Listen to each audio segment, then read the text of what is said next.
Well, hello. You look good today, as always. It is so good to see you. I'm just finishing up the last little bit of my whipped coffee. Let me know in the comments, do you like whipped coffee, or is it just a weird trend that's just gonna go away? I've had a lot of people over the last few months as I've been putting out videos about writing books. They'll ask a question something like this. Do people still read books? Do people still buy books? Aren't books kind of an antiquated medium? Why would you be wanting to publish a book? Is that even worth it?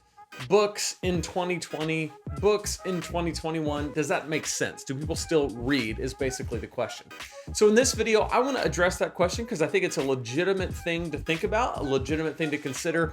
And I'm going to make the case for why most people are probably misunderstanding what a book even is and what we mean by publishing a book. Stick around for that. My name is Lane. If you are new here, thank you for being here. If you get value out of this video today, it would just be amazing if you subscribed. It doesn't take anything from you, but it does a lot for me, which I know that you are concerned with that. For sure. Also, I want to give you something for free. This is my 5-step guide to writing a #1 best-selling book, which I've done. I'm not bragging about that. It's just the truth, okay? I did it. I was the #1 best-selling book in my category on Amazon. It was awesome. It was amazing. I want to show you how I did it. It took me 5 steps and I was able to make it happen.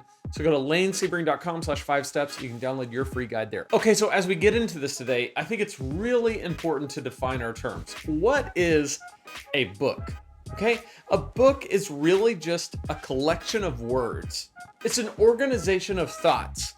It's a putting together of a cohesive set of ideas into a bindable document. That's all a book really is. And so when you publish a book, you're basically taking words and ideas that have been organized and you're putting them for sale. You're making it easy for people. So if you write a book and you want to make an argument about whatever thing you're writing about, or you want to give a new way to think about something, instead of just a bunch of disconnected blog posts or a bunch of disconnected Facebook posts or a bunch of disconnected white papers, you might just take it and put it into something that turns into a book. So that's all a book really is words.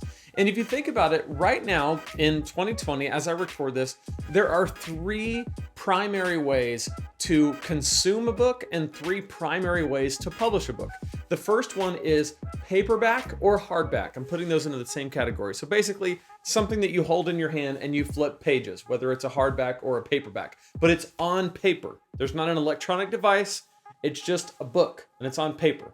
That's number 1. Number 2 is an ebook. Okay, I'm lumping all of the ways of reading an ebook into one category, whether you read it on Kindle or whether you read it on iBook, but basically you're reading it on your device, you're reading it on a tablet, you're reading it on your computer. It is digitally given to you, and so it's an ebook. And then the third format that a book comes in these days is the audiobook, which I love. True confessions. I don't enjoy reading anymore.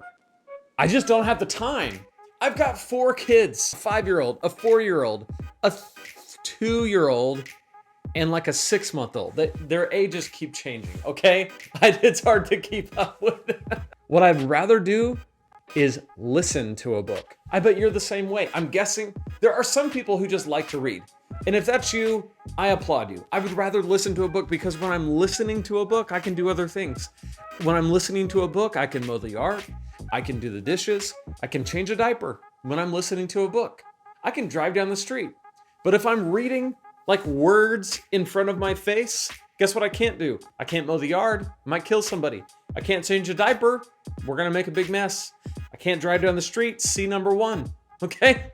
So I like to listen to books. And if books are just words, then it doesn't matter if you read them or you listen to it. So my favorite format of a book is audio. And I will tell you from a publishing perspective, I published both of my books in paperback and ebook at first.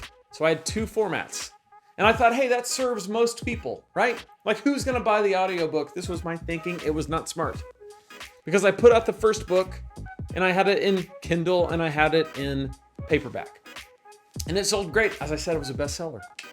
But I released the second book, same thing, 2 formats. And I had people asking me, I had people emailing me saying, Lane, when are you going to satisfy the desire that we have to listen to that buttery smooth voice of yours? Read the words that you penned. And to that question, I had no answer other than to say, someday maybe I will make an audiobook, but I didn't do it. For years, I didn't do it until finally one day I said enough. And I recorded the audiobook, and to my surprise, I'm telling you, my sales skyrocketed. They went through the roof. It was an amazing day, week, month, or even year. Is a book still relevant? Yes. Long format audio is insane relevant. Think about how many podcasts people listen to. Long format podcasts. Joe Rogan's 3 hours, okay, for one episode, and people listen to him religiously. Okay, long format podcasting and even long format YouTube videos are all the rage. People are listening and viewing more than ever. And so, if you think about your book as not just some antiquated, people have to sit there like an idiot and read the book. Not that you're an idiot if you read. You're probably smarter than most of us, okay? But people sit there and they have to read the book or they have to read it on their Kindle. That's one way of consuming. But again, if a book is just a collection of words, if it's just an organization of ideas and an organization of thought, then there might be all kinds of different formats that come out for what a book could be, okay? Right now we have 3 main ones, and my suggestion is take advantage of all 3. So going back to the original question of, is a book still worth doing? Is it still relevant? The first answer to that question is yes, because it's just words and the medium changes and the medium adapts. And I think right now, the medium is audio. It's just the way it is. The medium is audio, so as long as you publish in audio, then yes, you're going to be relevant right now. Absolutely. The second thing to consider is what a book does for you as an author. The fact that it gives you authority as an expert in a space. I talk about this in this video when I talk about the reasons why you might want to consider writing a book. But just to summarize it, basically, when you have a book still in 2020, in 2021, if you're watching this in 2025, I guarantee you it'll be the same way unless the world has just burned up by then, which is possible. I don't know. But the point is, a book gives you a certain level of authority because people still to this day look at a book because you took the time to organize your thoughts, to get it edited, to get the cover design, to get the table of contents, to get the front matter, the front matter, the back cover copy. You got reviews, you got endorsements. You put yourself out there and you made a book. It wasn't a blog post. It wasn't a white paper. It wasn't a Facebook post. It was a book. It took some time. It took some effort. And if it works, if it sells, if people respond to it, then it garners a sense of authority and expertise for you and on your behalf like almost nothing else can.